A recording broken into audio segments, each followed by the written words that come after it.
Liftoff will start in T-minus 10 seconds. 10, 9, 8, 7, 6, 5, 4, 3, 2, 1. We have ignition. It's time! 17 seconds from Game 7 or from championship number 6. Jordan, open. Chicago with the lead. Harper got a piece of it. It comes off. The Chicago Bulls have won their 6th NBA championship. Tying run at second, 2 out. Palmero over the head of Jenks. Uribe charges, throws, out! And the White Sox have won the World Series. To the far side around the 8-yard line to Hester. Under it and to the middle with the 15 to the 20. Breaks free of the 25 to the 30 to the outside. 40 midfield. 40 30 to the coast. 20 15 Hester 5. Oh! Touchdown!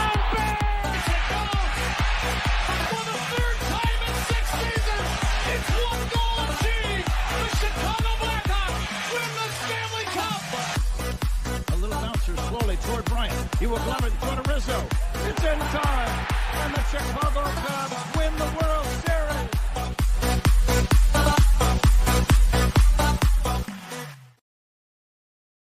What up? What up? What up? Welcome, Shawn and Maya in the morning on this Hump Day edition. I'm your boy, the SuperBack, Shawn Sierra. Thanks for tuning in. If you're watching us on Facebook Live, well, then I guess you found us on Facebook. And if you're not following us on Facebook, what? Listen, go to Facebook, type in Sports Zone Chicago, click the like button, and now you're following Sports Zone Chicago. Simple. But wait, there's more.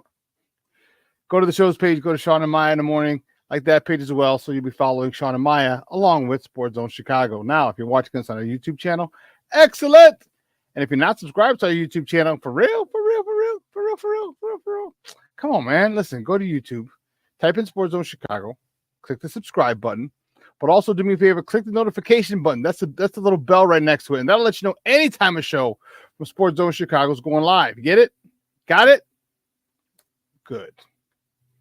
Now, if you're watching this on our mobile app, wait, please don't tell me you didn't know we had a mobile app. You should know by now.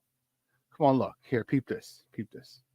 So go there. All right, we have our own mobile app. So you download our app. So wherever you get your apps from, you go there. And it doesn't matter where you get them from, whether it's iTunes, Google Play, Amazon, Walmart, Kmart, 7-Eleven, Zayre, Zemsky, Macy, Montgomery Ward, Venture, Woolworth, Weebolts, Goldblatts. Doesn't matter. All right, you go there, you type in Sports Zone Chicago, you download it, take it with you on a go. So not only do you get Shawn and Maya in the morning 3 days a week, well, 1 day a week for live shows until July 24th. All right. Not only do you get our other live shows throughout the week, and not only are they archived there like they are on Facebook and YouTube, but I'll tell you what, we give you a slew, and I mean a slew of articles. Thanks to my man Clarence, Council III. Big up to Clarence for keeping you abreast of all articles Chicago sports related. Now, if you're watching this on our Roku channel, I like that kind of party, baby. Oh, let me get this out of the way first. Let's move this one. There we go. We got to get rid of that one. If you're watching this, baby, I like that kind of party, baby. Listen, if you don't know, we have our own Roku channel. So if you have a Roku television in the house, do us a favor. Download Sports Zone Chicago's channel right to your television. Put it right there next to Netflix, Hulu, Prime, Disney Plus, Max, Stars, Paramount Plus. Put it right there, right next to all of them. And watch us on the big screen. Hell, run the big screen right, Mickey, Vicky, now. Now, you can also tweet the show. You can tweet us at Sports Zone Shy, that's CHI, at Sports Zone Shy. Now, if you want to follow me, just me, personally online, you want to know what I did? Well, let me tell you what I did. I made it nice and easy for you folks. Nice and easy. One handle for Facebook, Twitter, Instagram, Snapchat, and TikTok. All one handle at the Shawn Sierra. Now, what is this all about? A lot of craziness going on here. All right. Now, if you want to follow my lovely co-host, Maya Kai, you can follow her on Facebook and Twitter at The Sports Chica. And if you want to follow her on Instagram, because you're an IG, you're going to do it just for the grams. Just follow her at Maya_Kai. It's MAYA_AKAI. Man, we got a good show for you. And I miss it. Man, it feels so good to talk to you guys again. I miss you. I miss you. Man, it feels great to talk to you again. Uh-oh. There you go. We got a good show, but I need you to get interactive. So whatever platform you're watching us on, whether it's Facebook, YouTube, our mobile app, or Facebook, YouTube, or mobile app. Yeah, listen, leave a question or comment on that platform. It'll come up on the thread. We'll incorporate it. I'll put it up on the screen and we'll incorporate it into the show. And that, my peoples, is what makes this the best morning show around, and that's you.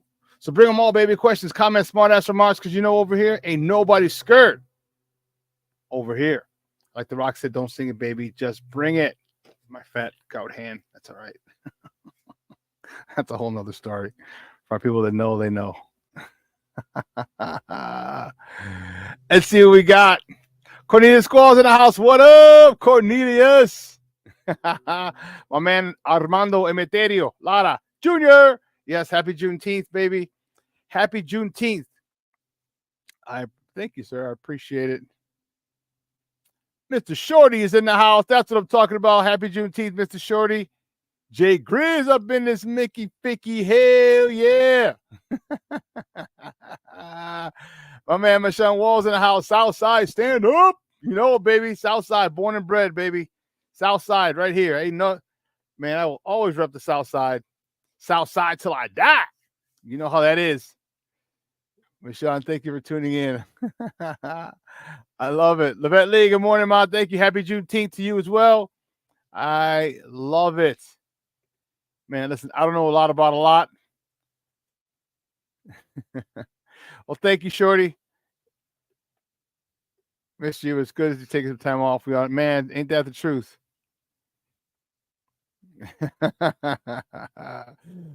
Tell why absence makes the heart grow fonder of people. It does. It truly, truly does. And I'm appreciative of all the support that my people give me, and I really, really enjoy talking sports to you. I really do. So we got a good show for you. At the bottom of the hour, Mark Gonzalez, Chicago baseball writer, is going to join us. We got a little baseball to talk.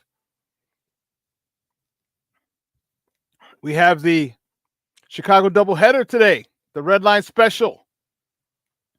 I like it. I like it. Who's down for it today? Who's down for it? The Cubs play at 1, Sox play at 7. You know, you hang up in Wrigleyville for a little bit. You know, have a few pops, throw a couple back, then hop the Red Line right outside.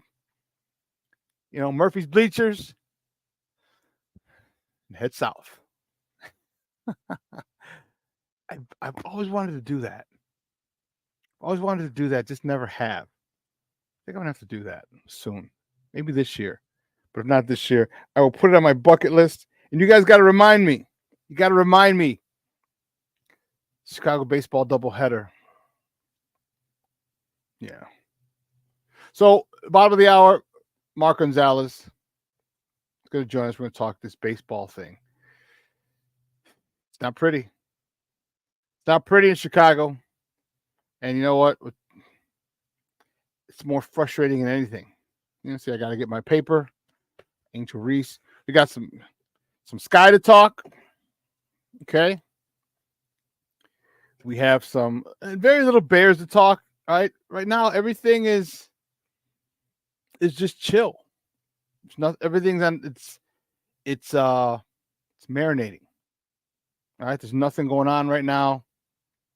So, but we're going to talk a little bit about the Bears. Okay. Oh, Snap King Book of World is in the building. Thank you for tuning in, Papa. I appreciate it. I appreciate it. Happy Juneteenth Day to you as well, sir. And see, for those people who don't know what Juneteenth is, just real quick, you know, back in the day, during slavery, okay, when slavery was abolished, you know, they didn't go put it on the internet and say, "Hey, you guys are free." All right, I don't know why they didn't do it. Would have made it much easier.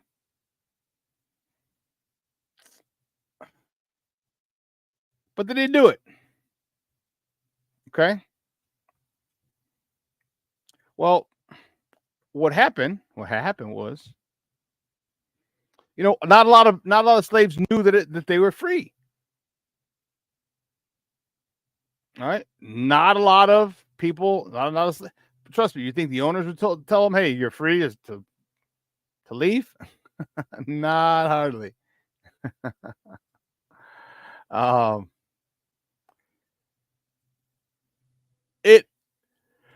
It is the day, excuse me, it's the day where down in you see on a shirt, June 9th. Oh, you can't. Oh, that's ugly. Down in Galveston was the last of the slaves were freed. All right, people had to go around and tell people that the slaves were free. And that was the day that they marked. And it was, it's the Emancipation Day for African Americans.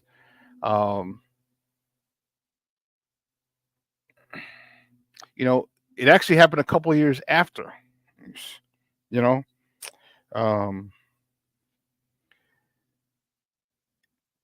People, again, they just didn't put it on the internet, and it was unfortunate that it took so long to travel, but the word did. And as I said, in Galveston was when the last of the slaves were notified that they were free. So, not to get political, not to get anything, because just know that 4th of July, the celebration of American holidays, American Independence Day, had nothing to do with black people. Okay, they were still considered 3/5 of a man. So this is kind of find the emancipation for black people, and you know what? It's one of the darker sides of our history, obviously, but it's our history, but it's American history, and it is a something people need to understand and respect. Period. End of story. Nothing more, nothing less. You understand it, you respect it. All right, and that's all we can really ask. But listen, we don't have much time today, baby. We don't got much time. We got Bob. I'm Bob. I do have to get Bob on. Bob Nightingale. We have Mark Gonzalez on at the bottom of the hour. So let's get right to it, baby. You know how we do. You know how we do. What did you say? Fool. You know how we do it. Guys, you know how we do the first segment of every show. It's called Top of the Morning. It won't come just when you want it.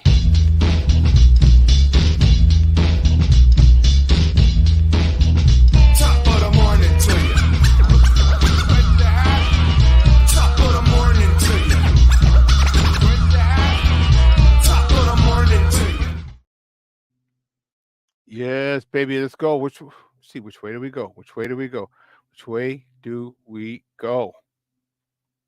Uh-oh. Here we go. I know where we're starting. All right, so don't give me any. Never mind. The White Sox. Yeah, baby, baby. The White Sox beat the Houston Astros yesterday 2-0. Oh, see, Steve-O, you dirty dog. You didn't even put win on there. Beat the Houston Astros yesterday 2-0 on the South Side. Let me tell you something. Man, what a performance. Woo, Charlie. What a performance. This staff that the White Sox have it looks good. It looks really good. I'm a big fan of it. Jonathan Cannon yesterday, he got the start. He got the win. He's 1-1. He went 8 2/3. 8 2/3. Woo! 7 hits, of shutout baseball. 1 walk, 4 punch-outs. Andrew Vaughn was 1 for 4 with 2 RBIs, driving in his 32nd and 33rd RBIs of the season. And Danny Mendick was 1 for 2 on the afternoon. But let me tell you, when you go 8 2/3, to me that was dope. That was 8 2/3 with 106 pitches. All right, 106 pitches. And then John Brebbia came in for the save. He only threw 5 pitches. But these youngsters that in the Sox rotation have a lot of promise. All right, I'm not putting them in the Hall of Fame in Cooperstown or anything like that, so relax. But they have a lot of promise. It's one of the good shining bright spots of this horrible, horrible, horrible season. And you know what? The White Sox, again, tonight they host the Astros. First pitch is at 7:10. Hunter Brown's on the bump for Houston. He's 3-5 with a 5.0 ERA. He's going up against Garrett Crochet, who's 6-5 with a 3.16 ERA. You can catch that game on NBC Sports Chicago or listen to it on the flagship station, AM 1000. Speaking of the Astros, the other day, yesterday was it? The Astros released former White Sox first baseman Jose Abreu. He's still owed $36 million on his deal. All right. Could a reunion be in store? I don't think so. I think they're happy with Vaughn over there, but people are going to want to put them together just because people want to do that. What are you talking about? Mashawn, yes, sirree. The Trastros. Plank is in the house. Good morning, Plank. Thanks for tuning in, Papa. I appreciate it.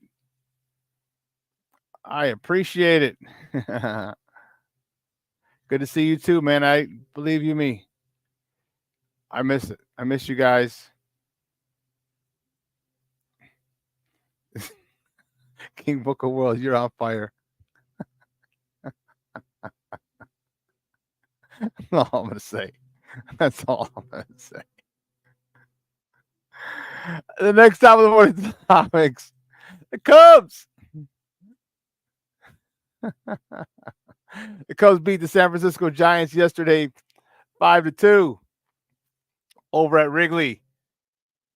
Justin Steele started the game with a no decision. He went 6 2/3 with 4 hits, 2 earned runs, 2 walks, 8 punch-outs. Cody Bellinger was 2 for 3 with an RBI, his 33rd of the season. Ian Happ was 2 for 4, driving in his 36th and 37th runs of the season. Dansby Swanson was 1 for 4, hitting his 7th homer of the season, driving in his 20th and 21st ribbies of the year.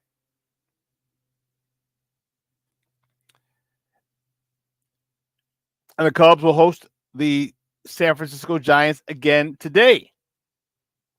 First pitch is at 1:20. Okay. And this is where we talked about 1:20. No name yet on who starting for the Giants, who's on the bump for the Giants. But Kyle Hendricks, the professor, with a rough 0-4 and 8.20 ERA, is on the bump for the Northsiders. You can catch that game on the Marquee Network, or you can listen to it on their flagship station, 670 AM.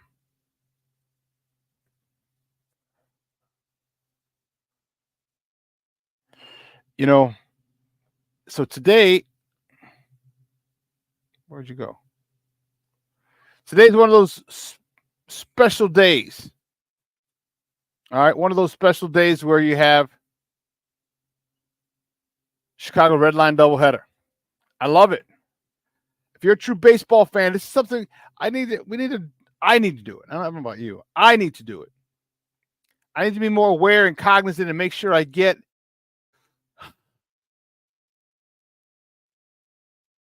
my ducks in a row. And you know what?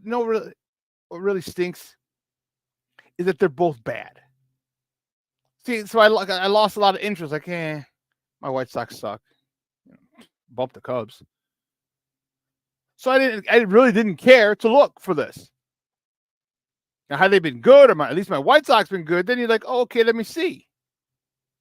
But this is something that you should do as a Chicago baseball fan, whether you're a fan of the North Side or the South Side. Don't say to me, I'm a fan of both. Get out of here. The hell out of here. Either way, I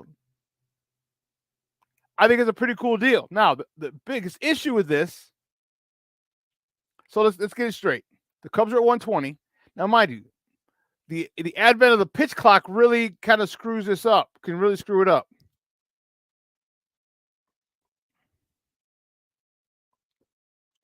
Because games are going about 2.5 hours. So you say 120, 1:30. All right? 2:30, 3:30, 4 o'clock. Game's over at 4. Next game doesn't start for 3.5 hours. Okay? So to take you an hour on the train, just hop the red line right off of Sheffield. Okay? So but what do? You just take the train south? Because not a lot of bars. I mean, you can go to Turtles, you can go to Cork and Kerry at the park. You can do that. But you know it's going to be full of Sox fans who didn't go to Wrigley but are going to the game tonight. So what do? You just stay down in Wrigleyville. Well, just be careful. Just be careful if you decide to do that. All right, so say the game gets over at, 4? I stay down until 5:30. Then you can, take the train. Now, there's a crazy part. Make sure you're careful on the train. That red line, do not fall asleep on that red line. That rocking back like this, when you're riding on that train, has made many a person fall asleep, myself included, many a time. Don't get in such a deep sleep, alcohol-infused deep sleep, that you miss 35th Street. You end up at the end of the line on 95th. Because that has happened to people. Not me, but that has happened to plenty of people in their quest for the doubleheader. Some unsavory characters at the end of that line on 95th. You get a little crazy in that red line. Actually, on both sides of it, both extremes, on the south side and on the north side, the red line gets a little wild. So make sure you're with a couple people and or I would suggest if you have a phone, you set your alarm. Set it for like 45 minutes. All right, 40 minutes. Just, all right, put it in your pocket. Don't hold it out, but put it in your pocket or have it vibrate and sound off some crazy things. So when it goes off, you're like, oh, snap. You don't want to miss your 35th Street exit going south. I'm not saying. I'm just saying. Oh, goodness. That was hilarious. Next time, we want to topic the Sky. Host the Dallas Wings tomorrow night at Wintrust Arena. Tip-off is tomorrow morning at 11 a.m. You can catch that game on the Marquee Network. It's early. Woo. Early.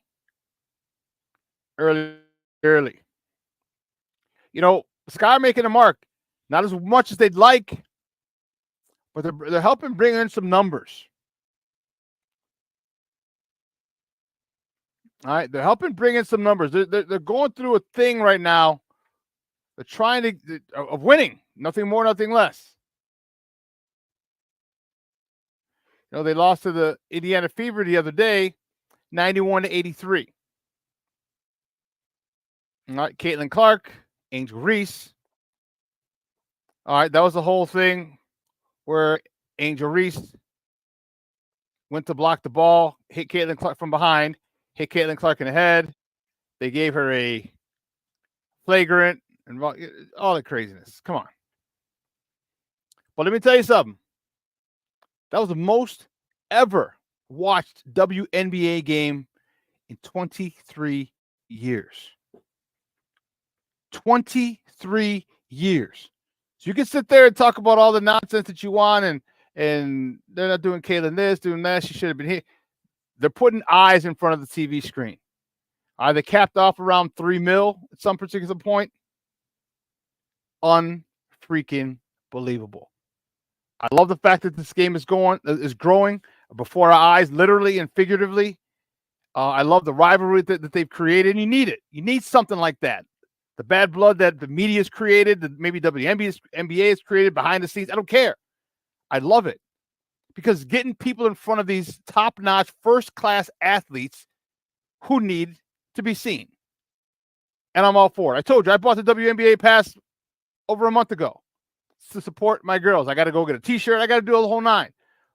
But do your part, because you know what? There's some phenomenal athletes in the WNBA.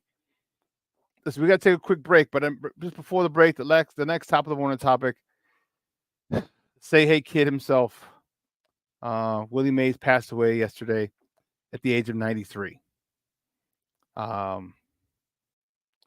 Probably one of his most famous moments is the catch that he made over the shoulder, game 1 of the 1954 World Series against Cleveland. Vic Wirtz hits a deep drive to center in the 8th inning of a 2-2 tie. And he's running back to home plate, and bam. You guys are familiar. Most of you are familiar with that play. There's runners on first and second. And in an interview, Willie said, I wasn't thinking about the catch. He goes, I was thinking because he figured he'd make it. He goes, but I couldn't let it drop because then the runner from second would easily score. He said the runner on first would easily score. He goes, I was thinking about of getting this ball back in. So if you watch the video, when he catches, as soon as he catches it, he takes like 2 steps and fires the ball back in, twists and falls, just to get the ball back in because he knew there was runners on first and second in a 2-2 tie in the 8th inning. So in game 1 of the World Series. So phenomenal catch. It's one of the most iconic catches in pictures. I mean, this is just amazing. So thoughts and prayers and everyone in Chicago go out to the family of Willie Mays and Say Hey Kid. Man, it's a good run. 93 years. Wow. Anything over 80, 85, man, people, you've been blessed. You've been blessed. And you know what? He blessed the baseball world for a long time with his skills and his talents. And, you will definitely be missed to Say Hey Kid. All right, listen, let's take a quick break. And on the other side of the break, my man Mark Gonzalez is ready to join us. We're going to talk a little baseball. At least they both won yesterday. Shocker.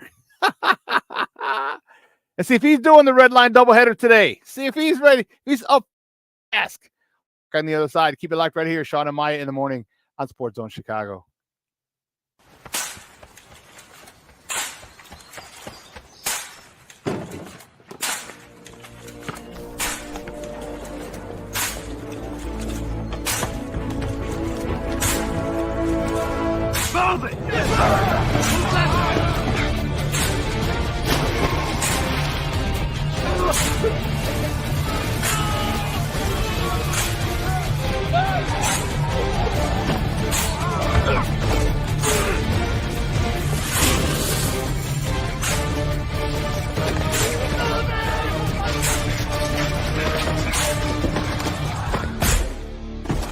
Many will hear the calling. Few will earn the title. United States Marine. The few, the proud, the Marines. Hey, it's your boy, the SuperBack, Shawn Sierra, and be sure to follow Sports Zone Chicago on all social media platforms, on Facebook, Instagram, and our Roku channel. You can find us at Sports Zone Chicago, and on Twitter, we are at Sports Zone Shy. Also, be sure to download our mobile app so you can take Sports Zone Chicago with you on the go.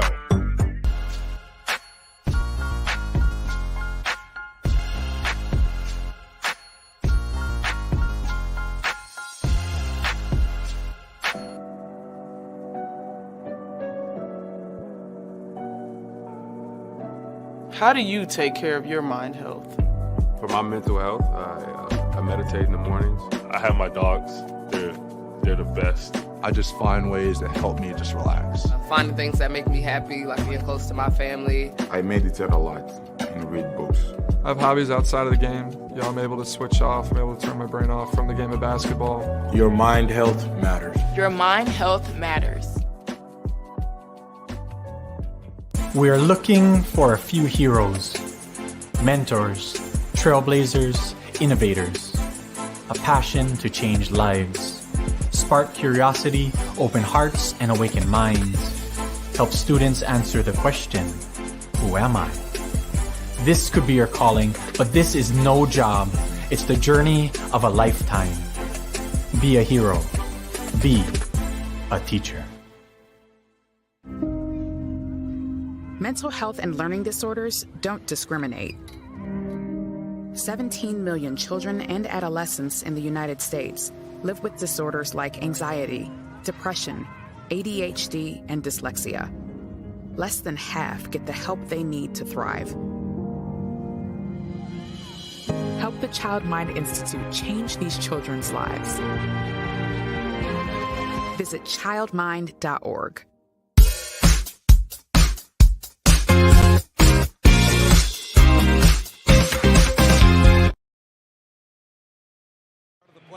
Up above the knees. There's a fly ball to left center on the run. Ian Happ in the alley.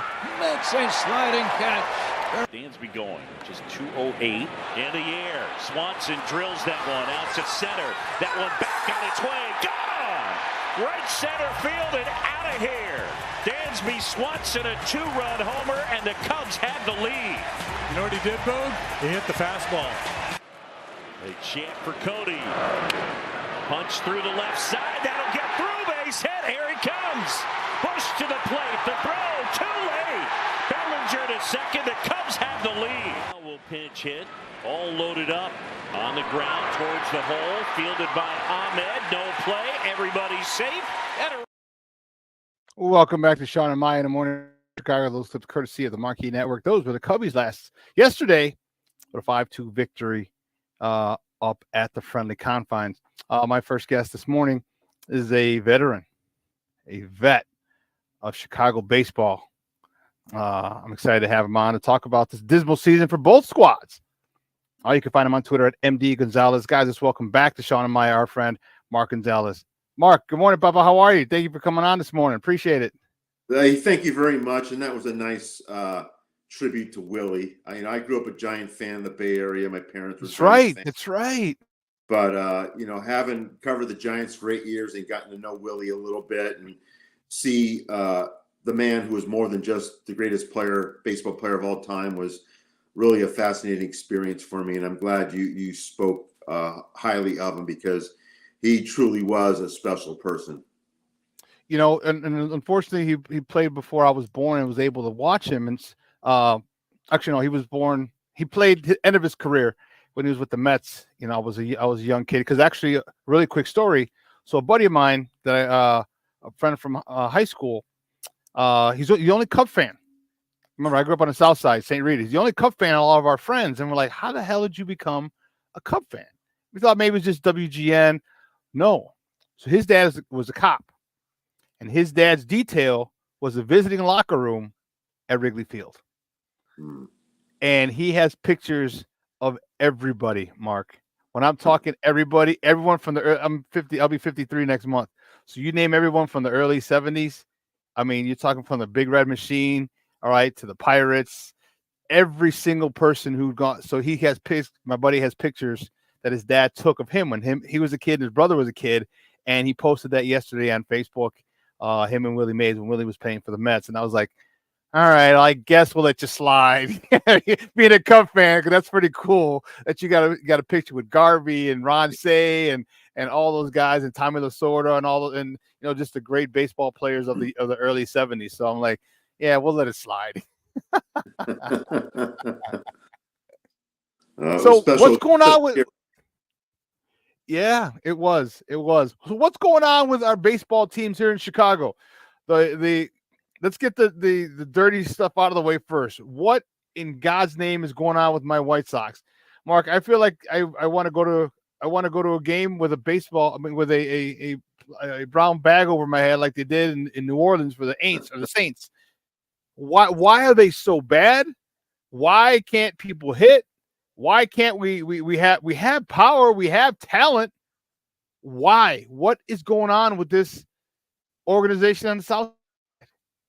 Well, you should have prepared yourself for a long season, especially offensively, because other than Luis Robert and Eloy, there wasn't much of a history among the other position players. Makata got hurt early, but he's been hurt throughout his Sox tenure.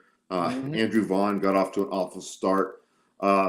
You had to expect that this was going to happen offensively. The guys they had available, Nicky Lopez, nice little player, but someone who hadn't been a really entrenched full-time guy.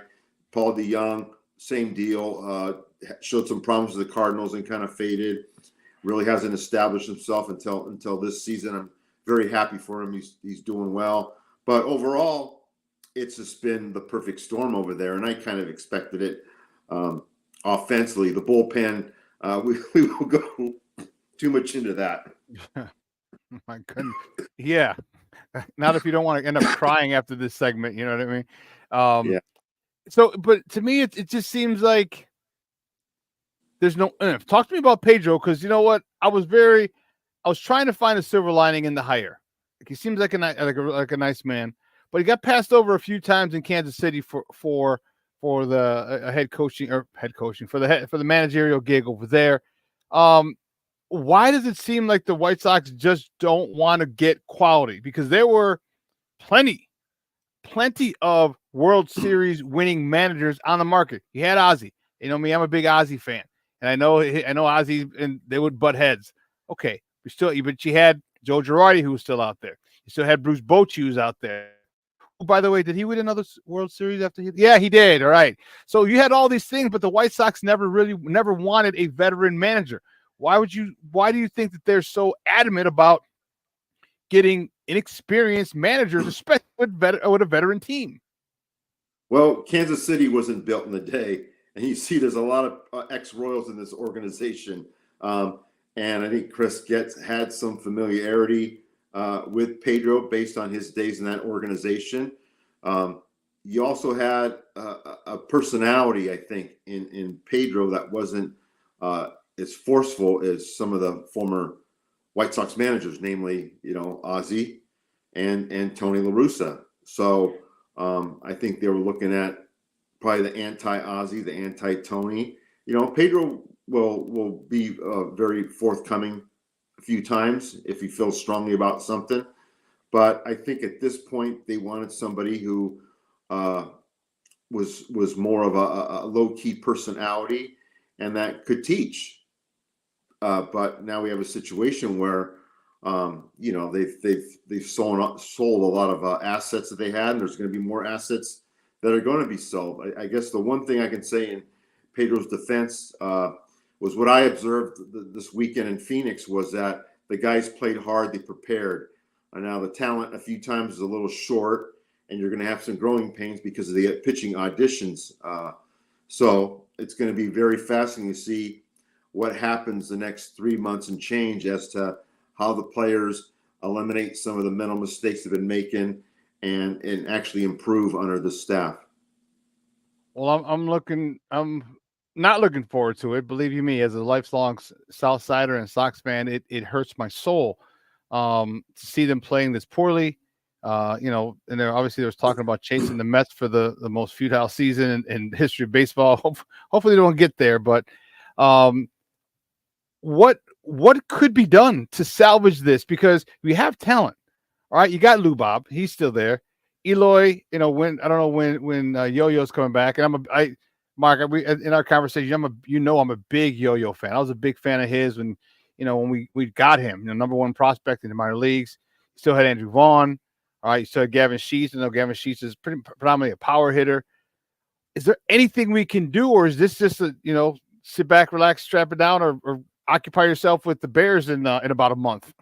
I think the latter might be the right choice, but we'll have to see what happens leading up to the trade deadline, see if they can get a couple of impact prospects, and they really should hold hold firm on their demands like they did with Cease, and just make sure that there's an urgent demand because, with a wild card situation, they invite everybody in to play the wild card, be more teams interested. So it should be a great seller's market. And I think if they're going to trade some of their big ticket guys, namely Luis Robert, it behooves them to wait as long as possible before squeezing every prospect possible out of the team they're going to deal with. This rotation is full of youngsters. And guys, we're joined by Mark Gonzalez, veteran baseball writer here, talking baseball here on Shawn and Maya in the morning on Sports Zone Chicago. Some of these youngsters they got I've been a little impressed with. Again, trust me, I'm not putting them in Cooperstown by any stretch. I'm saying I've been impressed with them. All right, Jonathan Cannon yesterday, 8 2/3. 8 2/3. Talk to you about some of the youngsters that they had that they brought up. It's always great to see a good pitching performance from youngsters because I guess that gives us hope. Because if you can't pitch, you can't stop anybody. It doesn't matter how many big bats you have in the lineup. And we've had a couple of nice youngsters in the rotation, not to mention Garrett Crochet, who's on a bump tonight for the good guys. Talk to me about that rotation and some of the bright spots from these youngsters that I was pleasantly surprised to see. Well, as you know, you can always sell hope. And what Cannon did last night, first game of homestand, very impressive. And I like the fact they let him go as long as they could. He's a homegrown guy too. So the staff that's been here for a while can feel good about that. Drew Thorpe's also a pretty good prospect. I know he had a tough one Sunday in Arizona, but there are a couple of factors there. One is the Diamondbacks got a chance to see him on videotape, unlike the Mariners, as far as getting a real good major league evaluation of him. And the kid's going to improve. He knows what he did wrong. I think those mistakes he made were correctable. And he's a guy that you got to remember, he jumped from AA to the majors. So right. The curve's a little high for him, but that's okay. I think it's good to challenge the right kind of kids. I think Thorpe's a guy who has the mental makeup to handle that. So those are two guys, Nastrini, he's been going back and forth, but I wouldn't give up on him. I think he's got a pretty fresh arm, didn't pitch much at UCLA. And, the Dodgers have a really good farm system. So I credit the Sox for identifying him and Jordan Leisure. As far as who else comes up, we'll have to wait and see, but it'll definitely be an audition, and it'll be good for the Sox staff to at least get a good read on these guys as far as major league, whether the major league ready going into 2025. So last question, so we can get off this, so I don't start crying. About how many more years before they become relevant? I mean, I've only gone to 2 games this year, Mark, and usually I'll hit 10 plus. Mm-hmm. I went to opening day, and that's actually my buddy Southside Zoe. He convinced me to go. I didn't want to go, and he convinced me to go. It's going to be a good time, tailgate. I'm like, all right. Then they lost opening day. The only other time I went was a last-minute thing. A friend of mine called me and said, a friend of mine bought a suite. You want to go? I'm like, sweet, free food? I'm there, baby. I'm there. So how long do you think before the Sox become relevant again? Well, first of all, did you have a milkshake? I didn't, because I was in a suite, and I wasn't aware of the opening day. I didn't. I had too many beers with my friends, so there's no room for sweets. I would think, look at the Tigers as a warning to not get too hyped up, because they stocked up their staff on young pitchers, and a few of them have broken down. So keep that in mind. It's only natural that unfortunately you're going to have pitchers breaking down, especially in this era where they're telling guys to throw 100-mile-an-hour sweepers. Your body just can't handle it. So having said that, I would think that 2026 you better see a team that can compete in the AL Central. I think they have young arms. They still have to take that next big step to do it. But excuse me. But there is promise there. The issue is going to be also the other spots, whether Montgomery is their shortstop of the future, or you got to move him to third. Whether Andrew Vaughn, currently he's on a nice ascent, whether he sustains that, where you can say, okay, he's part of our future. Catching, I think they're going to be okay. with Corey Lee and this other kid, Carroll, down in the minors. I think there's a potential there. So I like Corey Lee a lot. I do. I Yeah. like what I've seen from him so far.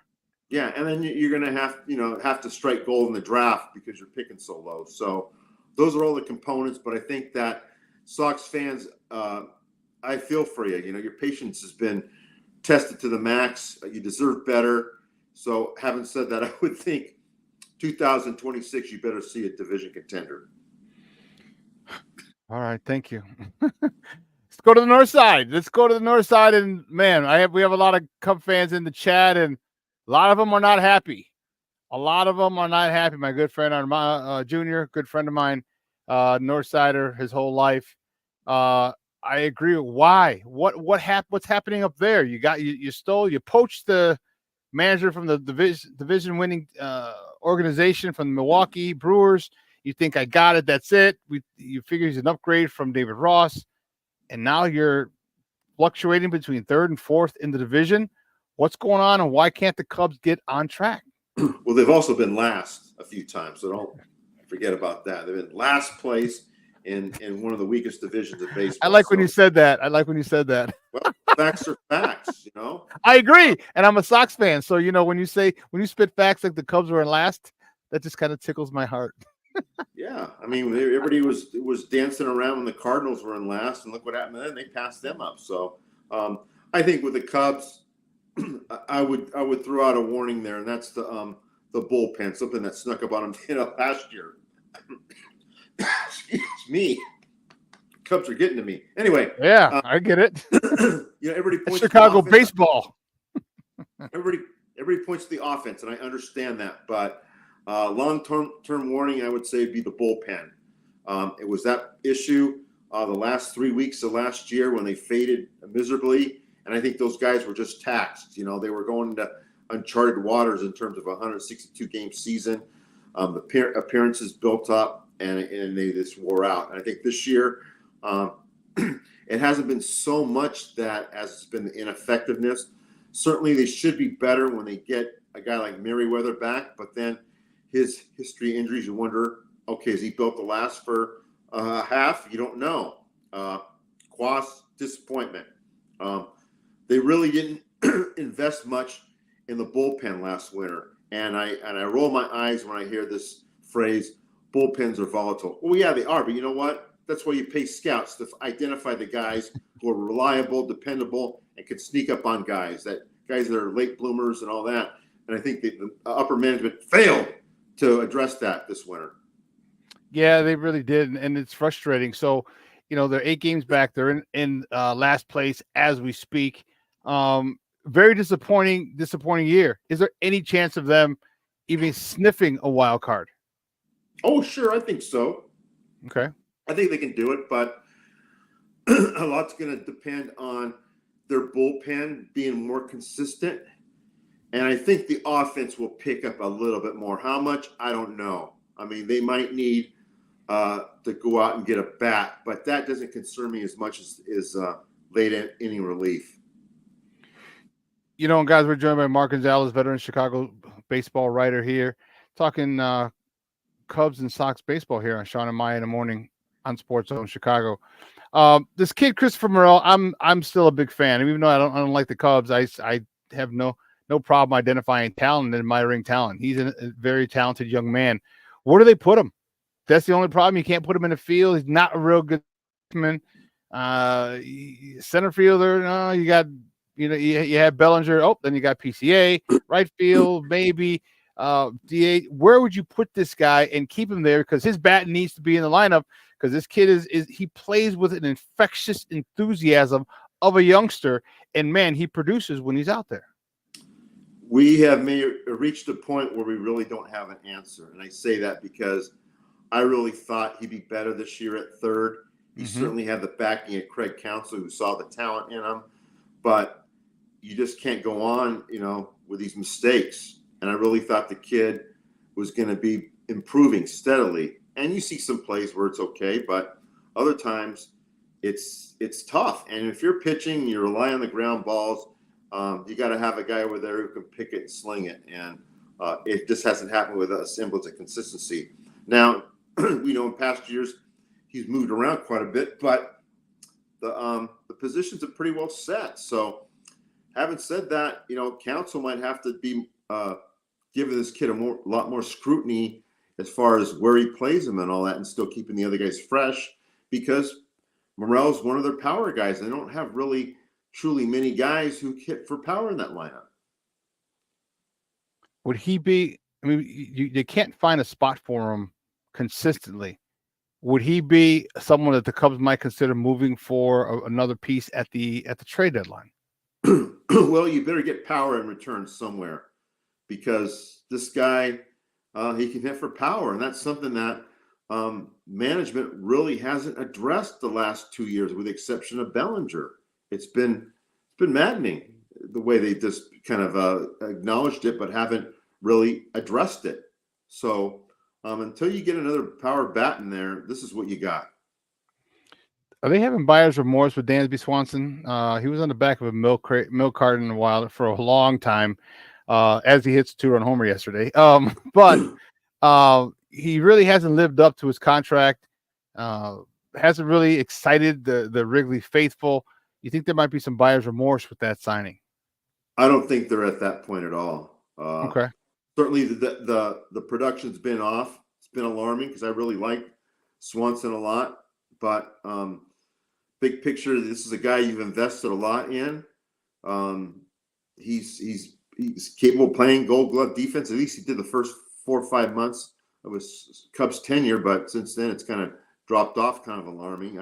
But I think he's capable of a hot streak. But you got what, 5 more years after this, so you'd hope you get more production out of him. Yeah, you would hope. Talk to me about the Craig Counsell situation now. Was that the right move? Is it's just he can't work with, or he's not able to make chicken salad, chicken garbage? I mean, what is his thing? Because many people thought that, okay, you got one of the best managers in baseball. All right, they felt that Ross was the issue. Some people felt Ross was the issue, so you upgraded. Do you think that was the right move? Because it seemed to me I don't follow Cubs baseball intently as I do White Sox baseball, but I follow them. And I mean, it seems like guys played for Ross, and he could be his X's and O's, so to speak. But guys played for Ross. Was this the right move, or is it all gonna work out in the end once Counsell gets a little more established or settled here in Chicago? We're almost halfway in through year one. Well, I think Counsell's having some of the same problems that Ross did in terms of the bullpen, namely. The thing is, Counsell had inherited Azalea, who was ineffective, and we found out was hurt. Where last year, David never announced Azalea as a closer, but then he did well, and then got hurt. So they've had to deal with that. I don't like criticizing David, because they moved on from him, and I thought that that was kind of precarious, because I think if you had issues with somebody, then make a move right away. Don't wait for a month unless it's Earl Weaver. And I'm not trying to knock Counsell, because I do like Counsell, the job he did in Milwaukee and all that. I just think that the parts that he thought that he'd have that be working haven't, and I don't think management did him any favors by giving him the bullpen they gave him. Now, I will say that last year down the stretch, Ross used Gomes more than Amaya. It was kind of interesting, because it looked like they were going to move Gomes at the deadline, but then they started winning, so they held on to him. And I think he played a little more than he should have. And it also hurt Amaya's development, where he lost out on some at-bats, because the pitchers love throwing to him, as they do Gomes. But I think Amaya losing those at-bats really hurt him this year. Yeah, I was wondering. Like I said, I liked Ross as a player. Obviously, it's going to take time, and that's his first time as a manager. So no one ever does their job well or excellent when you first start out. It's going to take time, and it was one of the things that I thought as well as far as the bullpen. So I was just wanted to get your thoughts on it, because the Cubs are, according the idea was they'd be vying for the division at this particular point with the new manager, with bringing Bellinger back and Morrell another year and Swanson another year, and it really hasn't come to fruition. Last question before we let you go, Mark. As always, I appreciate your time. The pitching staff, the rotation, the professor's on a bump today. Is it time for him to step away, or them to do away with it? Part ways with the professor. Kyle Hendricks is 2016 was a long time ago, and pitchers get old, and the old saying, "Father Time is undefeated." So, do you think it's getting pretty close to times where they part ways? Well, not yet, and I said only because Jordan Wicks is hurt, and you got to keep Kyle. He's been battle tested. Unfortunately, he's lost a lot of battles lately. This will be a good test for him today against the Giants. We'll have to see what happens because he didn't pitch badly last time, which was very, very encouraging. But now you really need him to be the guy or close to the guy he once was, because they can't afford to have many games get away from them like they've had lately. And at some point, Wicks will come back, and we'll have to see what happens. But Kyle, he can really help his chances by pitching well today, because that pitching staff, starting staff isn't well, but it's getting really thin. So they need a big one from him today. Yeah, Mark, awesome stuff today. I appreciate it as I do every time. Do me a favor, let everyone know where they can find you online. MD Gonzalez at what used to be Twitter and now is X. I was talking to somebody the other day. I think it was my buddy Junior or someone else. And that whole 2016 championship team, the only person who's really doing anything, and now he's hurt, is really Rizzo. Like, how crazy was how fast was the deterioration of that team? Like Bryant, I forgot. Truth to be told, Mark, I forgot he was still playing. All right, Baez is up in Detroit. Who's the guy who they kept with Malaysia? They kept Hendricks. Let go of Schwarber. Oh, Schwarber is the other one. That's what Schwarber. Schwarber's he's still not going to cover off the ball. But it was just crazy how the deterioration of that team, of the players, happened so fast. And I was like, wow, man, that's it just boggled my mind. We thought Chris Bryant was going to be a generational talent and Hall of Famer, and once he left here, man, and all those guys, for all intents and purposes, Russell, who was the shortstop? Addison Russell. Yeah, I mean, he's not even in the league anymore. So it just went, man, backwards fast. I was just talking about someone with that and how quickly deteriorated. Well, we can talk for 2 or 3 hours on that because I have a lot of theories on that. So. Really? Okay. Well, then we'll probably be able to talk another 2 or 3 hours on what the hell happened to Lubob and Eloy and Yo-Yo, unless we just sum it up in one word: injuries. That was quick. Hey, Mark, again, great stuff, my man. I appreciate it. Well, I'll be in touch soon. Thanks for remembering me. Take care. Thank you. Guys, this is Mark Gonzalez, veteran Chicago sports writer. He does some work for the Sun-Times, talking baseball with me. And, it's tough, man. It's tough. Both sides of town. I didn't realize they were in last. So I know I laugh when I say the Cubs were in last, but they're a half game back. Come here. Milwaukee's in first. St. Louis is second, 6 games back. Cincy and Pittsburgh are 7.5 games back, and the Cubs are 8. So, yes, technically they're last, but they're half game out. Whatever. Yeah, whatever. But listen, let's take a quick break. On the other side of the break, we'll talk. We have some more things to talk. I want to talk a little. Oh, no more baseball. Thank goodness. Talk a little Sky, and we'll talk a little Bears. How's that sound? How about them there apples, huh? Catch me outside. How about that? All right, guys. Keep it locked right here. Shawn and Maya in the morning on Sports Zone Chicago. Hey, it's your boy, the SuperBack, Shawn Sierra, and be sure to follow Sports Zone Chicago on all social media platforms, on Facebook, Instagram, and our Roku channel. You can find us at Sports Zone Chicago, and on Twitter, we are at Sports Zone Shy. Also, be sure to download our mobile app so you can take Sports Zone Chicago with you on the go. Time out. How are you feeling right now? Happy? Excited? angry, overwhelmed? One of the best things you can do for your mind health is to name what you're feeling. It can sharpen your awareness and help you talk about your feelings with someone you trust. Here are 3 questions to ask yourself. Where are your thoughts right now? In the past, the present, the future? Do you notice any sensations in your body? Is your heart beating fast? Is there a flutter in your stomach? Or are you fully relaxed? What do you need right now? Time with others? Time to yourself? Remember, there's power in this awareness. So find ways to identify what you're feeling today.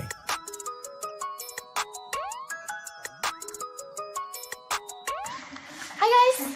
Hey. Hi, Megan. Hey, Jessica. Megan, you're a tramp. Ryan Fitch told me you guys made out. Everybody knows. He said your breath smells like garbage. And he almost puked. He says you're the most desperate girl he knows, besides your mom. How many boyfriends does she have anyway? Lots? Your makeup makes you look like a clown. That zit is huge, zit face. Ugly.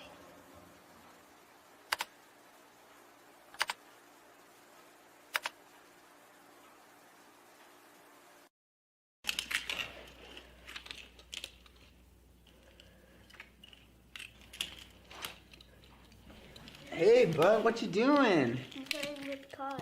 Cars? Can you show me what a car does?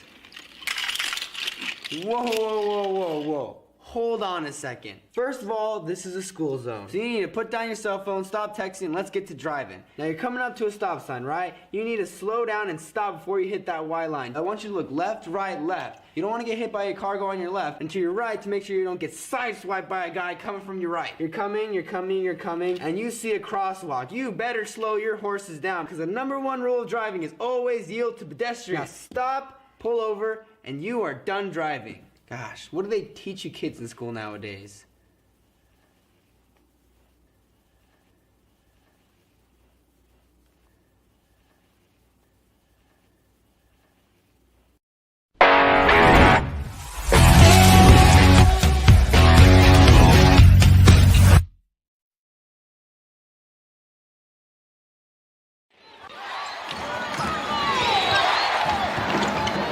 Reese finding Cardoso. Puts it back too hard off the backboard. Still gets it. She's got those soft hands, and she puts it back just like that. Allen in trouble into the hands of Carter. Fades it back. Cardoso, another offensive rebound. And put back. In and out dribble. Tries to back down Mitchell. Might have got away with a walk there. Reese to Mabry. Her first 3 points. So the other rookies who have made it into the WNBA here this year, that's just the way it goes year in and year out. Dana Evans taking the contact. 16 seconds on the shot clock. Evans, 4-3, knocks it down. She has come alive. Welcome back to Shawn and Maya in the morning on Sports Zone Chicago. Those clips courtesy of CBS Sports. That was my sky. That was the Chicago Sky. Tough one. 91-83 loss to the Fever. Second loss to Indiana. Angel Reese is a little frustrated with it. Rightfully so. She's a competitor. She is one who just doesn't like to lose. You know,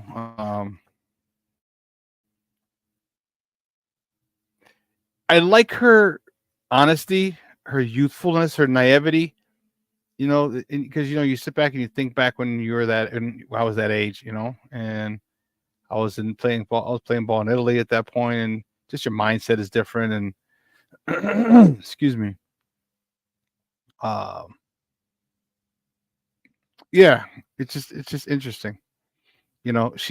People have asked her about Rookie of the Year, and she's just like, I'm not worried about Rookie of the Year. Like I'm worried about winning, stopping. And I like that about her. I really do. I like her thought process. I like her There's a lot I like about Angel Reese. There's a whole heck of a lot that I like. I like her mentality. I like her mindset. I like her grittiness on the court. I do. I love it. You know, and she'll rep Baltimore and claim Baltimore, you know, until the day she dies, and rightfully so. You know, it built her, it made her who she was, and you know, we're fortunate to have her here, being a blue collar worker. And you know what? I think that's the thing that why so many people like her, because you can sit there and get caught up in a you know, Bayou Barbie and Chi-Town Barbie and her fashion shoots and her outfits, which I love. But I love when that the WNBA has them come and dressed like women. Okay, you know, nice dresses, you know, just heels. I just love. I think it's great. Okay, she goes. She's going to work.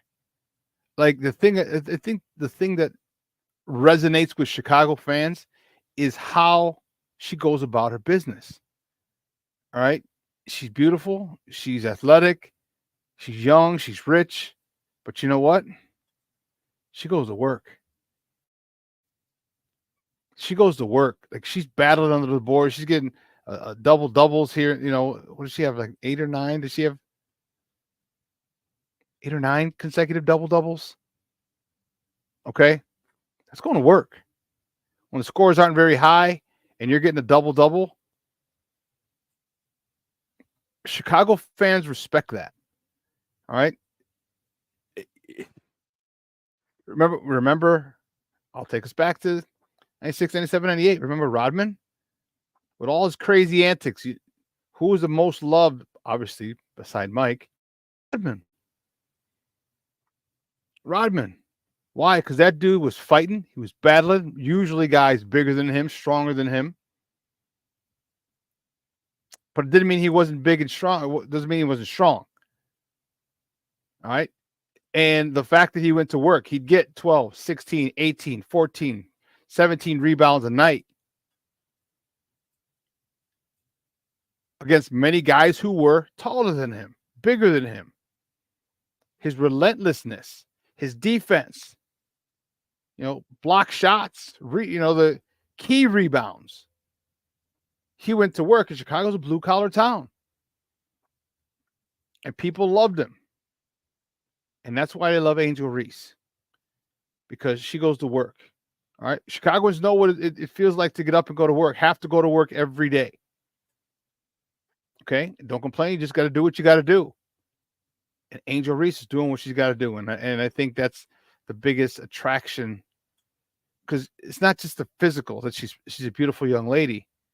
It's the fact that she goes to work just like everybody else here in Chicago. Okay. And seemingly doesn't take a day off. Doesn't take a day off. You know, she has an old school mentality, which you know was forged by Kim Mulkey, or reinforced by Kim Mulkey, her coach at LSU, who was a stud in her day. If you don't remember, go back and check out Louisiana Tech, or go back and check out Kim Mulkey as a point guard for Louisiana Tech, the Lady Texters. They used to wear T-shirts. Not T-shirts, but they had long, short sleeves instead of tank tops back when they won the NCAA title back in 81, 82, somewhere in there. Kim Mulkey is a fiery, old school coach with old school values and beliefs. And you see that. You see that with Angel Reese. So I'm enjoying her stay, her time in Chicago. I hope it's for another 8 years, 10 years. I think that'll be phenomenal. All right. I think she's adapted to the city. The city is definitely adapted to her. Same with Camila Cardoso. All right. Same with Camila Cardoso. You know what? There's a lot of things so now here's what you need to see. Remember, the same thing that people are saying about Caitlin Clark are the same things that can be said about Angel Reese. Like, you know, you want to, you know, you want to, you can't label it because they're all WNBA players all coming out at the same time. So there's definitely similar issues. By that I mean, okay, Angel Reese, Camila Cardoso, all right, they're playing to the Final Four. All right. Then within a month of the Final Four was a draft, or a couple weeks after the Final Four was a draft. So within a month, Final Four, draft, training camp. So she's had no time. Angel Reese, Camila Cardoso, they've had no time to recover. They've had no time to get in a full offseason. They haven't had time. Because I told you, I think Camila Cardoso needs to lose weight. She's bottom heavy, and I don't mean that in a bad way. She's just not WNBA. She's not professional ready. All right. She's just tired. You know, your body needs a break. So I think next year you'll see her a lot trimmer, a little slimmer, but it won't mean she won't be as strong, if not stronger, quicker. And I think that'll do wonders. And it sucks because you can't put they're not going to be able to get that time coming out of college. You just can't, because of when their season starts, because you're not putting the WNBA up against the NBA. You're not doing that. That's suicide. So it's literally right after the NCAA season, here comes the WNBA season. It's just it's the nature of the beast. But I will tell you this, I am so happy. You know, so happy with those numbers that I mentioned earlier. Brandon, what's up, Papa? Good morning. Thank you for tuning in. You know, I am so happy with these numbers. About 3 million people. You know, and people keep talking about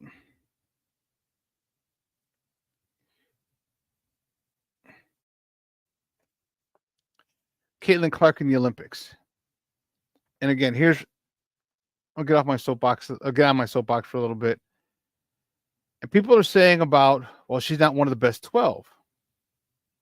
And I say, I agree. But it's not about that. It's not about, they don't need her to win another gold medal. They won the last 7 gold medals.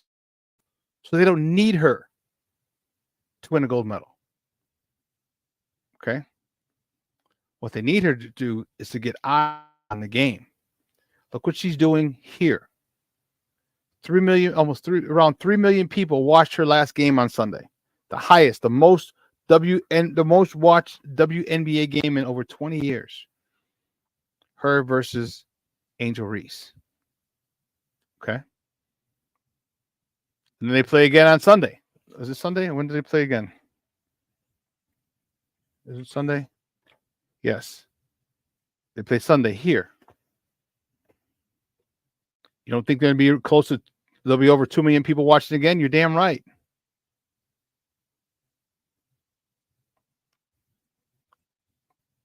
You know, but what they needed to do is to get her, is because she's gotten this swell of support, which she deserves. Okay, I'm not denying that at all. I'm not saying she's a fad or she's something flavor of the month. No, she's good. Why not expand? Why not expand your reach? Or why not expand her exposure? To me, that didn't make sense. I understand she's not one of the best 12. That's fine. Name me any of the starting 5 on the U.S. women's national team right now. Name me starting 5. Name me 3 of the starting 5. 2 of the starting 5. You can't do it. You can't. And this is why she needs to be on that team. Okay, it's hot. If you start getting her international eyes. International eyes. Why do you think that the NBA allow their players to play in the 92 Olympics? All right. One, obviously, USA want to make sure that they were going to win. Okay. But two, they were taking the game global. They were taking the game global. So you had to get across the pond. Do you remember the picture of Michael? He's walking in Barcelona. He looks up and there's like a 4 or 5 story advertisement of Michael just with one of his moves. That's what Caitlin Clark can do. That's what Caitlin Clark can do. And you see how the game has grown. So now the WNBA can go have basketball camps in Italy, in France, in Germany. Because they have leagues over there. But now you can go poach some of the best players over there first. That would be the biggest issue. But the way you start being able to pay them and start bringing more talent. When you get more talent, well, now you got to expand. Guess what? More people are playing. More people are playing. More people are going to want to see them. If you get international stars, these people from the people from their country are going to want to see their stars in the WNBA. In arenas, selling out 15, 16, 17, 18,000 seat arenas. So I think the U.S. Women's Basketball Committee really dropped the ball, and it's unfortunate. Truly, truly is, because to get these girls in front of international eyes opens the game internationally, allows you to expand because there'll be more people are going to want to come and play NBA. Again, not initially, because they can make most likely can make more overseas, but it's going to be the most prestigious league. It'll be the most prestigious league. And I think they did themselves a big disservice. And I wouldn't doubt, because women can be petty. Women can be very petty. They could look you in the eye and be all nice and hate your guts. Most men can't do that. And I think some of it is jealousy. Okay. But you also have to understand what this girl represents, and that's financial, a much brighter, bigger financial future for you and for future WNBA players. Because she ain't going nowhere for another 10 or 15 years. She's not going anywhere. And her rivalry, if you want to call it, the one that the media is trying to create, or with her and Caitlin Clark, Caitlin Clark and Angel Reese, is gold. It is gold. And they're going to ride it out, just like Magic and Larry back in 79. They're going to ride the thing out. And they should. You want to make money? You're in the business of making money, then do that. And I have no problem with it. No problem whatsoever.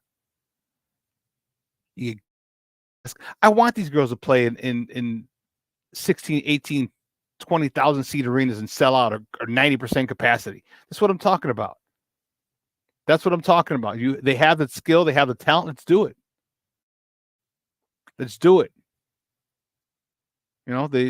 They're talking about they've lost an average of $10 million a year since it started. And now there's a chance for it to start going the other way because of this girl. You better make her sick and tired of doing shit for the WNBA. Like, all right, another pro, another this, another that. I mean, get a group of them together, but she's going to have to be the face of it. I think her and Angel Reese are perfect, because Cameron Brink, the girl from LA Sparks, you can use her too. She's tall, beautiful. She's another beautiful young lady. So you start bringing, like I said, remember I said I like the fact that they're making them very feminine in a league that was stereotyped with mostly lesbians. Okay, they're making the women look very feminine to get the male audience. So, her, Cameron Brink, Angel Reese, Carmela Cardoso, Caitlin Clark, some of the other stars. I love the fact that they're making them feminine. I love the fact that they're coming into the arena in dresses, or nice outfits. It's just, and I know it may sound misogynistic or chauvinistic, but sex sells. I hate to break that to you. All right, you want more guys to watch? All right, have the girls coming in like they're going dressed up nicely, dressed up well. All right, this I love it. I just love it. I love it. I just because of my background in sports, I'm all for it, and I hope they continue this. It's just too bad that they can't go back now, and too bad they can't go back and add her to the team. Or would she want to? That's the question. Would she? I would say you don't got a choice, Mama. You don't got a choice. You're about to bring us millions, maybe even billions of dollars. This is an epochal moment. All right, for the WNBA, and I believe that they messed it up. But that's just me. What do I know? What do I know? You know? So what about Swoop saying Clark is a bully in the league? No. You know, she does her, I don't know about bullying. You know, she does her, but that's unfortunately that's the way of the game. Men's and women's now. And college and, you know, high school and AAU.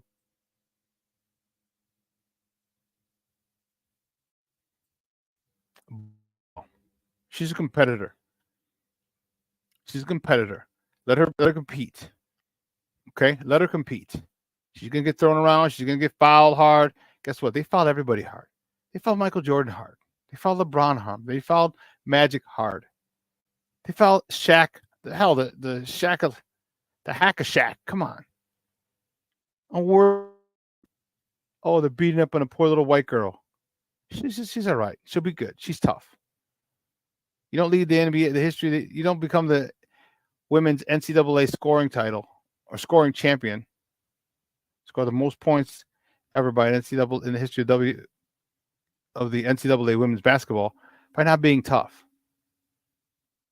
Okay, she's fine. Stop making it. Oh, poor. They're picking on her. No, not. They might be. They might be. But is she complaining? Nope. So stop worrying about it. Not hurting her. Hard fouls. Nothing. There's been nothing to the point where I'm like, oh man, she could have got hurt. No, not at all.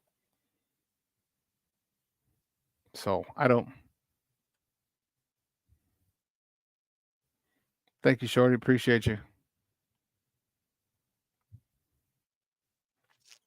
But listen, let's take a quick break. On the other side of the break, we're going to talk a little Bears football. I'm excited to talk about that.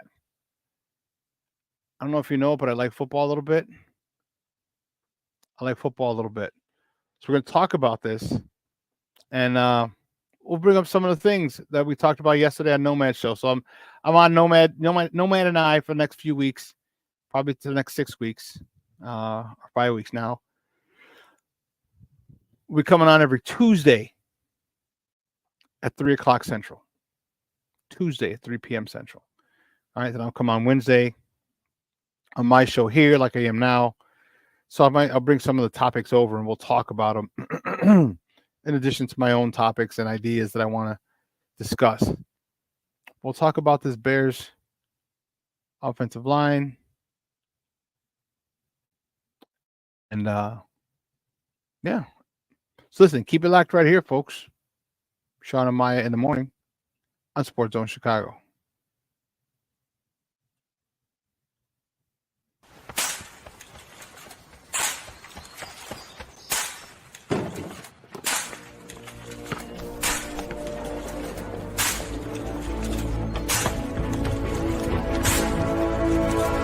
Move it!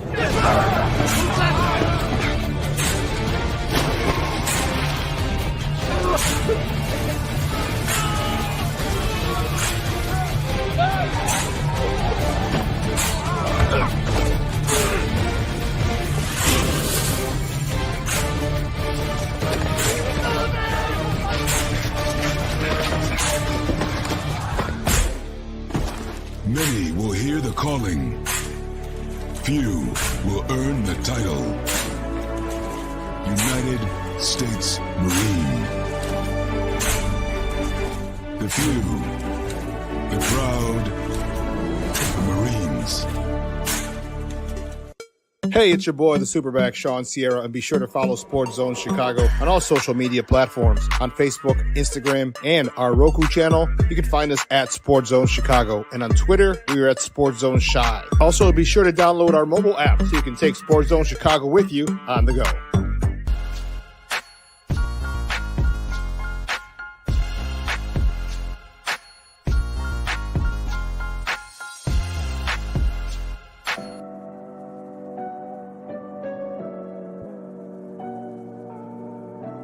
How do you take care of your mind health? For my mental health, I meditate in the mornings. I have my dogs. They're the best. I just find ways that help me just relax. Finding things that make me happy, like being close to my family. I meditate a lot and read books. I have hobbies outside of the game. I'm able to switch off. I'm able to turn my brain off from the game of basketball. Your mind health matters. Your mind health matters. We are looking for a few heroes, mentors, trailblazers, innovators, a passion to change lives, spark curiosity, open hearts, and awaken minds, help students answer the question, who am I? This could be your calling, but this is no job. It's the journey of a lifetime. Be a hero. Be a teacher. Mental health and learning disorders don't discriminate. 17 million children and adolescents in the United States live with disorders like anxiety, depression, ADHD, and dyslexia. Less than half get the help they need to thrive. Help the Child Mind Institute change these children's lives. Visit childmind.org.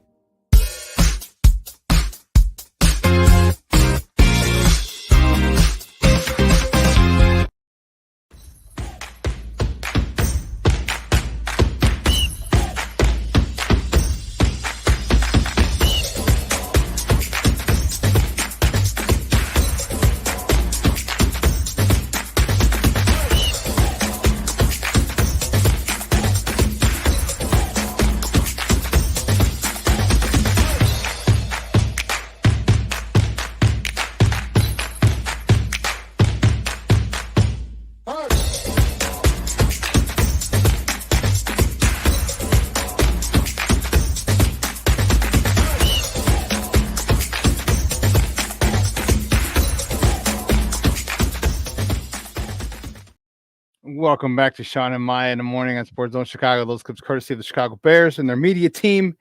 Whoo, that got me a little fired up. That got me a little fired up. They got me a little fired up.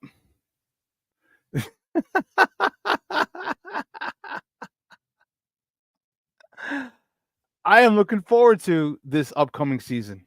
All right, I really am. And we talked about it on OMAD yesterday on our daily Bears talk. We talked about it, and I'm really looking forward to the upcoming season because there's a lot of people who are going to be pleasantly surprised. I was giving Nate the benefit, but I'm on the other side of that. Now, I hear you, Plank. I'm tired of that, Mother Hubbard.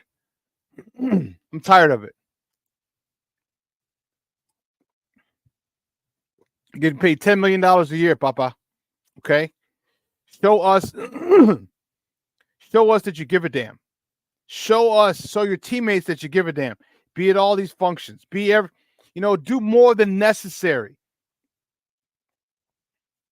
Okay? So my thing is this. Look, you're making $10 million a year. You can rent a house. Okay? So what you can do if I were you,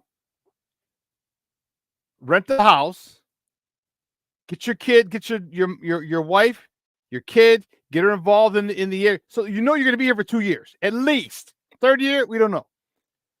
2 years you're going to be here. Say, hey, listen. In the summer, at least. Now, if you want to go back, because you're comfortable with school or we're in our hometown where we live, fine, no problem. But get your ass up here in the summer. Okay? Trust me, the Bears staff will find you park districts in Lake Forest, little rich neighborhoods up there in the North Shore that you can put your kids in. Have a perfect experience.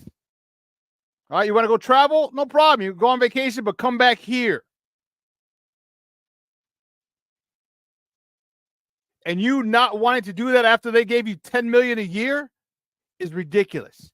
That's selfish. Stop being so damn self-centered. Tell them, Shorty, get your ass a voluntary OTAs. Show you give a goddamn.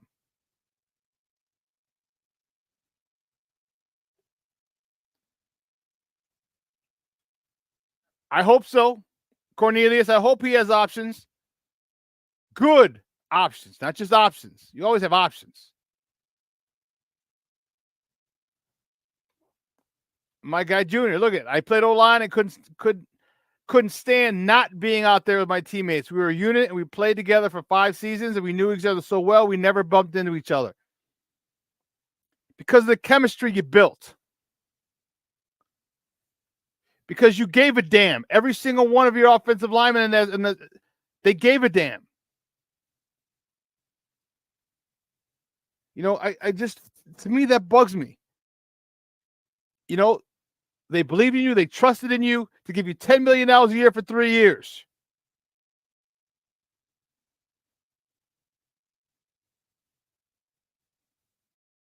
And you can't repay them. Say, hey, listen, it was well worth it. I want to be here front and center. I want my team. The hell with the organization. I want my teammates to know. I want Darnell Wright to my right to know that I'm here. I want whoever the center is going to be to my left that I'm here. I want Tevin Jenkins on the other side to know I'm here. I want Braxton Jones on the other end to know that I'm here and you can count on me. But no. Nate Davis doesn't want to do that. When people say, oh, birthdays and this and all this other stuff, listen, you're making $10 million a God blessed year. There's going to be plenty of time for birthdays when you're not in the NFL. Money to travel. Play. There's a thing. This is a thing called Dance with Who Brung You. And who brung you was the Bears. $10 million a year, so you do what you should do for them.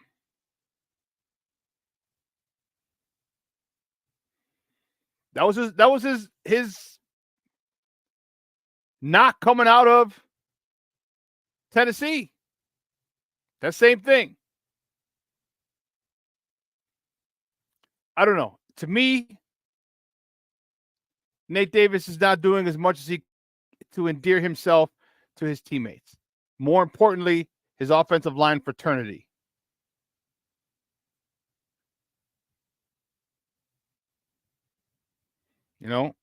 Shorty, you're right. You're going to a new system, new terminology, new everything. You need to be here as much as you can.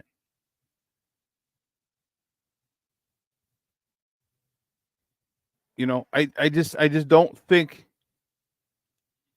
it boggles my mind. $10 million a year they're giving you and you can't be here. I understand what the word voluntary means. I graduated with college. I graduated college with a degree. I get it. I understand what the word voluntary means.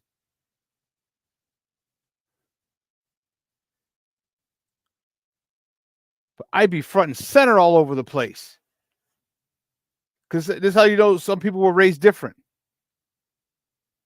Some people were raised different.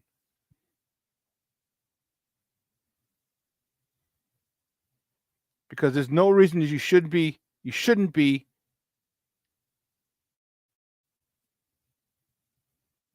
allowing your teammates to have questions on your work ethic. Allowing the fans to have questions on your work ethic.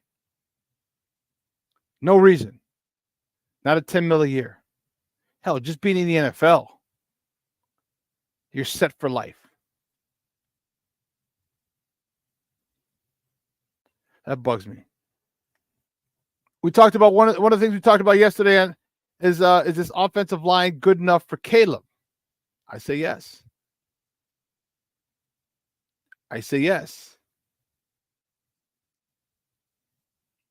I think Caleb is due to his quick release, due to Shane Waldron's scheme. I think this offensive line is more than equipped. And I hope this offensive line spends a lot of time run blocking. We talked about that yesterday as well. I hope Shane Waldron realizes that his best friend, I'm talking Caleb Williams' best friend, is a great run game. Which is why I said, you know what? Bump this. Tevin, you're right guard. Nate Davis, you're left guard. If you can't play, cut your ass. It will take the loss and we'll move on. But let me get somebody in here who can play. Because I want that right side of my offensive line. I want everyone and their mama to know on 3rd and 1 where we're going. Tevin Jenkins, Darnell Wright, Mercedes Lewis.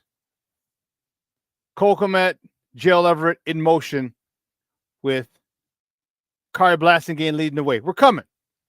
We're coming. End of story. You're not stopping this 3rd and 1. I talked about the attitude that we need. I talked about the mentality that we needed.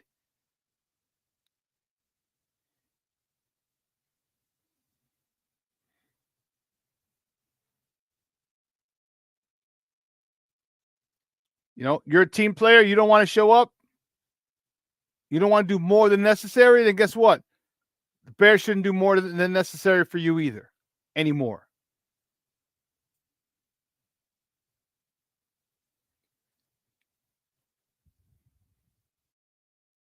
That based on the other guy whom I can't remember, I never remember, battle for left guard, Cortland Shelton. Tevin must play right guard next to right. I agree. That's the mauling side of Lord have mercy. That's the mauling side. Lord have mercy. You know, you're in a spot where you can the identity of this team can be forged through your offensive line.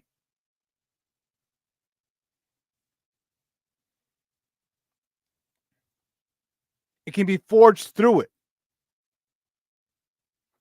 It should be forged through it. All right. Do you remember the Eagles 2 years ago? All they talked about was their stud offensive line. I'm cool with it. That's what I want this Bears thing to be. This Bears team to be.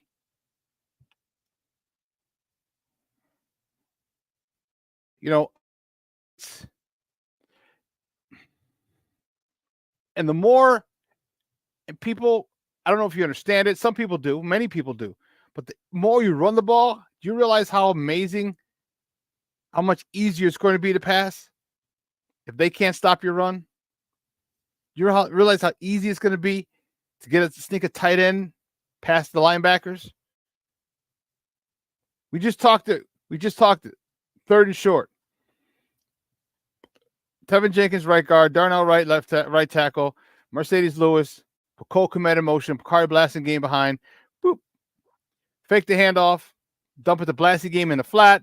Or Mercedes Lewis behind the linebackers. Boom.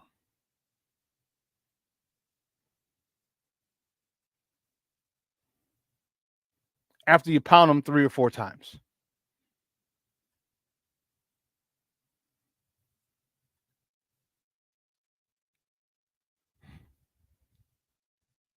You know, I wonder about the depth. Kieran, the guy from Yale, from Hinsdale Central. Like, he was hurt. So, like, why did he draft him? Remember we drafted Stan Thomas? Who was the guy from Wisconsin that we ended up playing with the Cowboys for a while? It was good, had a nice little career. I can't think of it. But, like, he did most of his best work away from the Bears. So why draft someone who's hurt and needs surgery? Mark Colombo, was it? Might have been Colombo. But, like, you're doing yourself a disservice. Like, get some dogs in here. You should, being former offensive lineman, Gabe Karimi. There you go. Gabe Karimi. Gabe Karimi, Shorty, is the one I was thinking of from Wisconsin. Yeah. He played at Wisconsin. And ended up having a decent career, but mostly with the Dallas Cowboys.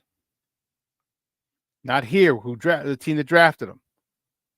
So go get guys who are dogged. Go get guys who truly, truly love this game. You know, I'm looking at the wide receivers, and we saw in that clip,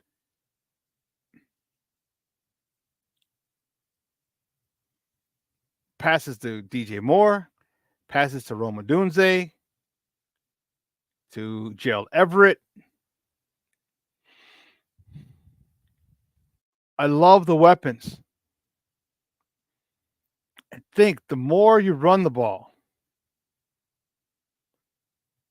the numbers will be down for the receivers, number of catches, but the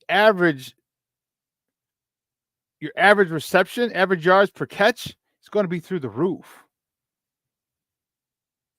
It's going to be big plays. It'll be 20 plus almost.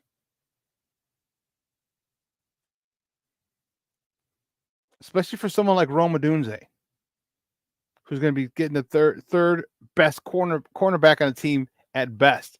Maybe it's a fourth. Maybe it's a fifth. Maybe it's a guy who just signed off the street this week. And Rome can go to work. You got DJ Moore, that we know, who is a stud. Keenan Allen is a stud. These guys are studs. And I think there are going to be a lot of big plays with these receivers. One, they're big play receivers. But two, they're going to be big play receivers because of the fact that you have to respect the run. So I hope Chris Morgan understands this. I assume he's aware of it. I assume he understands the importance of this. We'll see. We will see. Because I'm looking at Caleb Williams, like, okay, here it is, Papa, you got it all. You have one hell of a roster. Shane Waldron, don't get too crazy, don't get out over your skis, which I don't think he will. I think he'll be able to bring this kid along slowly. I think he'll be able to, with the running of the ball. Man, and if they blitz, you swing DeAndre Swift out. One of two things. You got a linebacker in space, or you got him by himself because the linebacker blitzed and he beat the blitz and got the ball out to DeAndre Swift.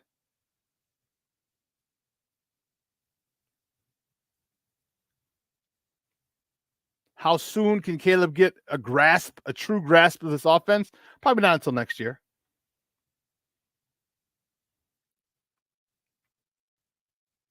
Okay. But he can get a grasp of it this year. He can. And that's going to be fun. You know, you think about Aaron Rodgers, the Tom Brady's. It's the same offense. So after year one, you don't have to learn new shit. You have to learn new terminology. You have to learn anything. More importantly, your offensive line doesn't have to learn anything. Your receivers don't have to learn new route trees or concepts. Your running backs have the same landmarks because the running game is the same plays.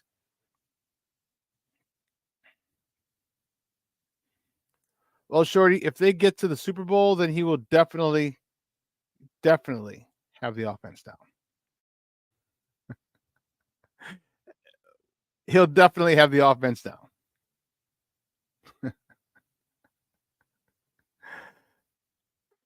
But on defense, you know, I think the defense, here's a good chance for this defense to really separate themselves from other. Oh, you mean this defense, this year? I know where you're going with it, but I was just messing with you, Shorty. I think this is a great chance for the defense to step up and kind of get, I don't have to say fool's gold. What I want to say is show out early, because there's a lot of pressure, a lot of hype on this defense now because of the additions that they added last year. All right. The Montez Sweat, the Javon Dexters, Zach Pickens, Tyreek Stevenson. All right. The two linebackers, Edmonds and Edwards. And then you got Jonathan, you got Bayard, the free safety, an all-pro replacing an all-pro. Here's a good time for the defense to really, really, really get people talking about, could this be one of the best Bears defenses ever?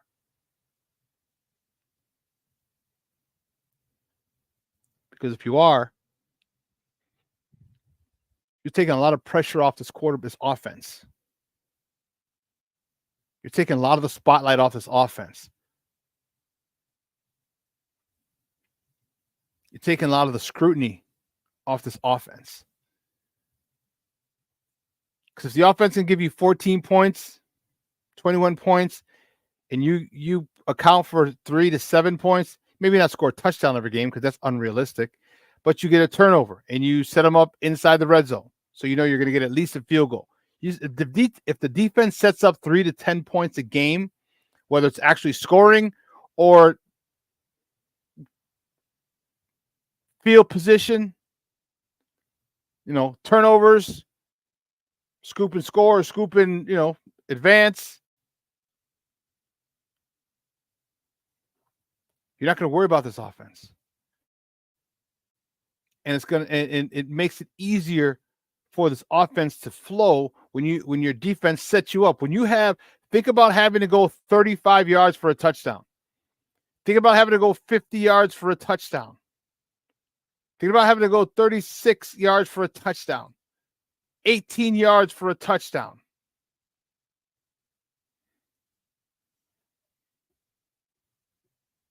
Think of it. You talk about building confidence in your quarterback, building confidence in your offense. That's how you do it. So the defense is really up against a challenge this year. They got to come out strong. Jalen, you just got paid. Show people you're worthy. Tyreek Stevenson, you finished off last year with a bang. Show them it wasn't a fluke. Jaquan Brisker. All right, start scaring some of these wide receivers as they come across.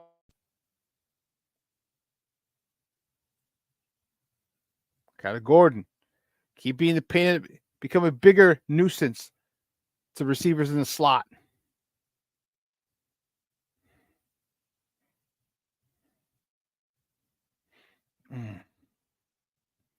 This defense has a really good shot because if think of this, if the defense comes out and is the main reason they win, or a huge reason they win,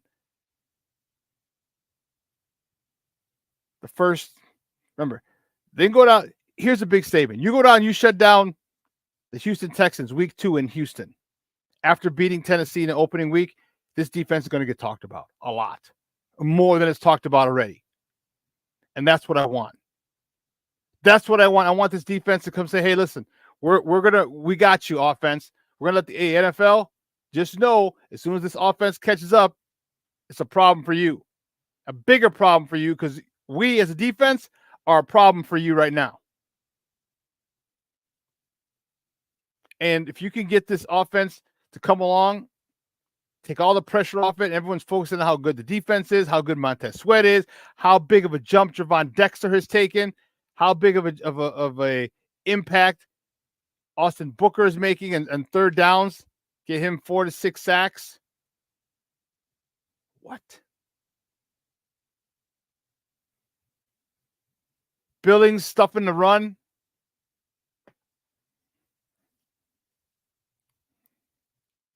You get this team. Like I said, I showed you the schedule. Here it is again. Tennessee, week 1 is huge. We have to win that. It's not over if we don't. But we have to win it to gain momentum going into Houston. We go into Houston and take that. Now we're cooking. Now we got Indy on the road again, then 3 home games. LA, or 2 home games, and the London game in October 13th, which is technically a home game for us.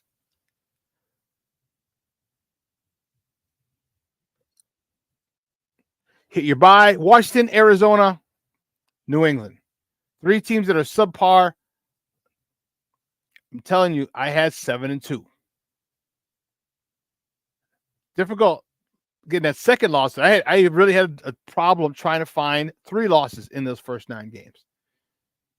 So after week 10, this offense Caleb should have a very good grasp of this offense. Not perfect, not a great one, not like one he'll have next year and moving forward. No. But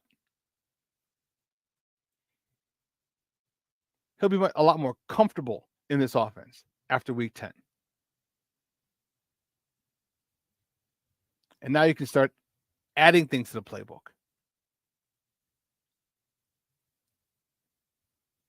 You add things to the playbook, and if you have a quarterback that you trust that gets it, whew.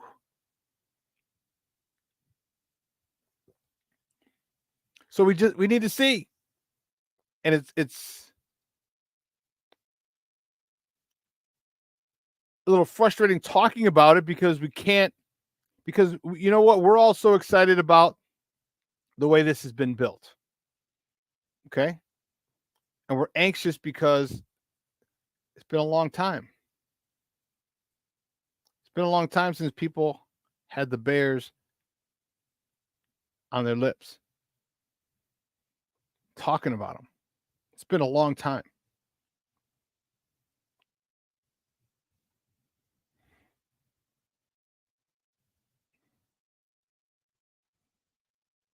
And with the way that things are stacked now, with this organization, with the team, with the players, it got people really, really excited. And rightfully so. Man, I think this team is ready.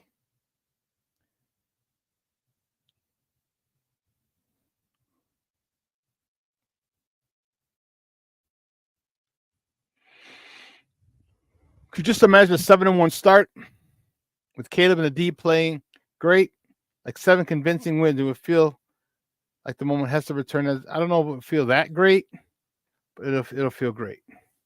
It would be great. It would definitely be great. But the problem is I could see him losing games too if the offense doesn't click. Actually, not as many. Because I think this defense is going to set up this offense on a consistent basis.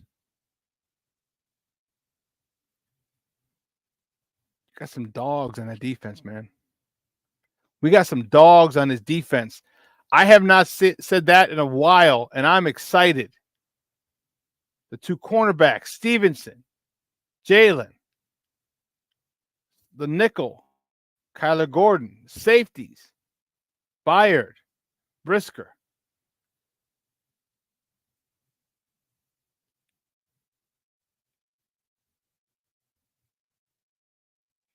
You have some guys with an attitude back there. Not just talent, an attitude.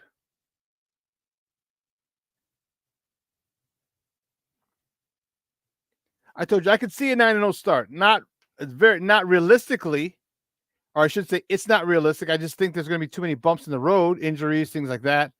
Bad call here or there, bad play here or there. But I said 7-2 in their first 9.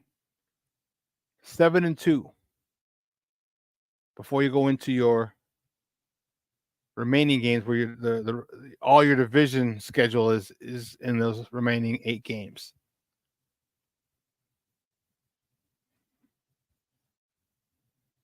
All your division. That's dope. You know, they got this quarterback. Who's the guy? Because you got Tyson Bagent, but don't forget, you got to bring in quarterbacks every year. You really do, just to see. But I think Tyson Bagent is going to have a good year in this offense. Let's not forget, there's going to be times where the Bears are going to be up or down. You take the quarterback out, Tyson Bagent go in. I like Tyson. I hope he's here for another 3 or 4 years. I just hope he is. That'd be dope for him. That'd be dope. Shorty, you're out of control. Doing the Super Bowl this year.